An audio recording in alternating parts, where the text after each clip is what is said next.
Nous voici donc dans la vidéo composition d'un carnet d'ordre. Ce qu'on va faire aujourd'hui, c'est qu'on va prendre un carnet d'ordre, le décortiquer afin de regarder tous les éléments qui composent un carnet d'ordre.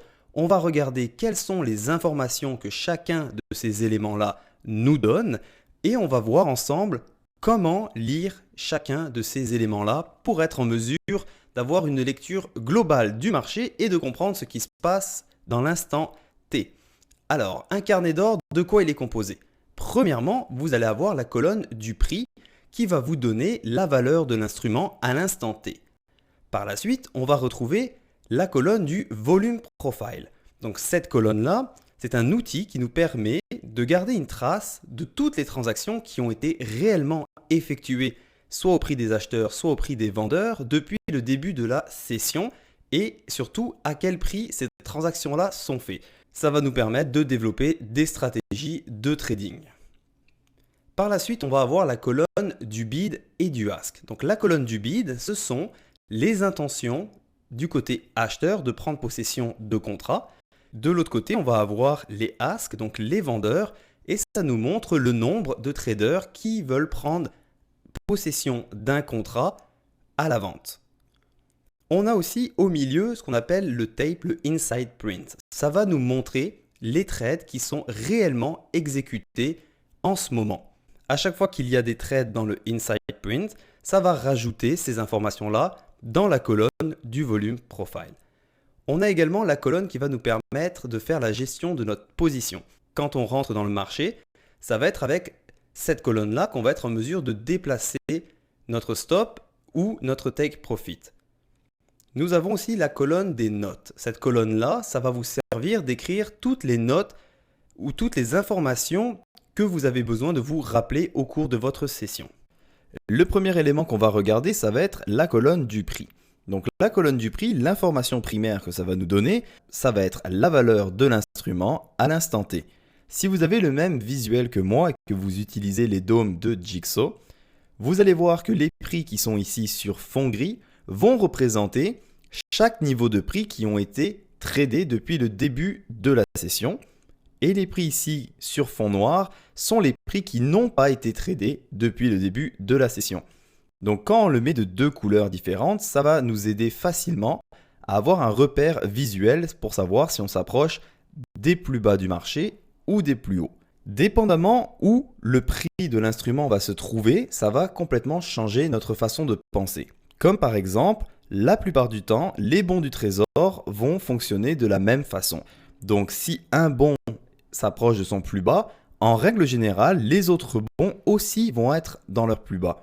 Donc ce qui va faire en sorte que si un bon casse les plus bas, ça va entraîner les autres à également aussi casser leurs plus bas. Donc ça va être un indicateur. Des fois, certains jours dans le marché, on peut voir que par exemple le ZB ou le Ultra Band qui est ici vont leader. Et quand je dis leader, ça veut dire que, exemple, il casse les plus bas, ça va entraîner les deux autres bons. Donc ça va être aussi un des premiers indicateurs qu'on va regarder. Là, j'ai donné un exemple avec le Ultra Band et le ZB, mais il y a des jours où ça va être le ZN ou bien le ZF qui va se mettre à leader le marché. Si par exemple, on est en train de trader au milieu du marché, à ce moment-là, on va regarder la colonne du volume profile. La colonne du volume profile, c'est ce que nous avons ici en turquoise. Le volume profile, c'est quoi? C'est le nombre total de transactions qui ont été réellement exécutées à un certain prix. Donc par exemple, on voit ici qu'à 23,205, depuis le début de la session, il y a eu 16 167 contrats qui ont été échangés. Avec le volume profile, on va pouvoir développer des stratégies, donc c'est-à-dire le breakout sur le volume profile, également les points de pression. Le volume profile va être parfait pour développer des stratégies très simples et surtout qui vont nous permettre de limiter nos risques au maximum. Les éléments suivants, ça va être le bid ici et le ask. Donc ça représente quoi? Le bid va représenter et va nous afficher ici sur 10 niveaux de prix le nombre de traders qui ont l'intention d'initier une position longue. Donc ils veulent à ce moment-là rentrer dans le marché à un certain prix et plus le marché va monter, plus ils vont faire du profit. À l'inverse, le ask qui représente les vendeurs, ça va nous indiquer ici sur 10 niveaux de prix également le nombre de traders qui ont l'intention de prendre possession d'un contrat pour initier une vente à découvert. Et dans ce cas-là, plus le marché va baisser, plus ils vont empocher des profits. À noter que ça, ce sont uniquement les intentions. Et c'est là-dedans, avec le bid et le ask, qu'on va voir les manipulations au carnet. Donc quand on regarde au niveau du bid et du ask, on va regarder les 3-4 premières cases, donc les 3-4 premiers niveaux. C'est là que les informations vont être les plus pertinentes et les plus importantes. Celles qui se trouvent aux extrémités, sur par exemple le 8e, 9e et 10e niveau, que ce soit au ask ou au bid, c'est des informations qui ne sont absolument pas pertinentes, donc ce n'est pas la peine de les regarder.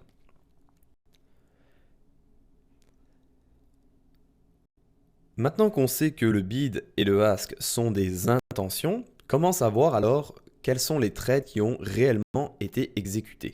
Ça va se trouver ici dans le Inside Prints. Donc le Inside Prints, c'est le tape. Donc ça va nous montrer les ordres qui sont réellement exécutés. Quand c'est ici en rouge, ça va nous montrer le nombre de contrats qui ont été échangés au prix des vendeurs. Et à l'inverse, en bleu, ça va être les contrats qui ont été réellement échangés au prix des acheteurs. Quand on regarde tout ça, si on est du côté des bids, donc des acheteurs, ce qu'on veut voir, c'est les chiffres ici au bid qui grossissent de plus en plus, et on veut voir de plus en plus de bleu de l'autre côté. Plus il y a de bleu et plus ça grossit au niveau du bid, plus ça va démontrer la puissance des acheteurs. À ce moment-là, ça va montrer aux vendeurs que les acheteurs sont puissants et sont bien présents, et donc ça va avoir tendance à faire monter le marché. A l'inverse, quand on est du côté des vendeurs, plus il va y avoir de rouge ici dans le Inside Print, et plus notre ask ici va afficher des gros chiffres, plus ça va avoir tendance à pousser le marché vers le bas, parce que ça va démontrer aux acheteurs que les vendeurs sont puissants. La colonne ici qui va nous permettre de faire notre gestion de position. Donc là, par exemple, je vais initier une position short, donc je veux que le marché descende. Et la colonne qu'on va retrouver ici sur la gauche, quand je vais être exécuté, va me permettre de déplacer mon stop, de déplacer également mon take profit.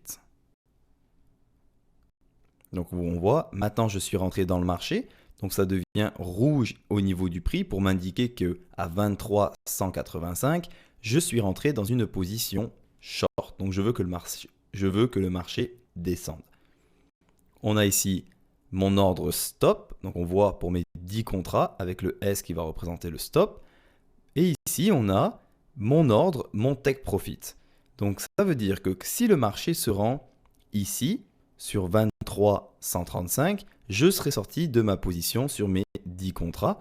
Et à l'inverse, si le marché se rend jusqu'au niveau de mon stop, donc à 23,210, je serai sorti du marché de mes 10 contrats et donc j'aurai encaissé une perte. Et la dernière colonne va être la colonne qui va nous permettre de placer nos notes. Donc ça va nous indiquer le prix d'ouverture du marché. Et également, on va pouvoir mettre des petites notes. Par exemple, à tel prix, il y a eu un ordre iceberg. À tel prix, j'ai vu telle chose, j'ai vu telle chose. Donc ça va vraiment nous permettre de nous faire des aides mémoire tout au long de notre session. Dans la vidéo exemple de trade, vous allez apprendre à rassembler toutes les informations de chacun des éléments pour être en mesure de lire le marché.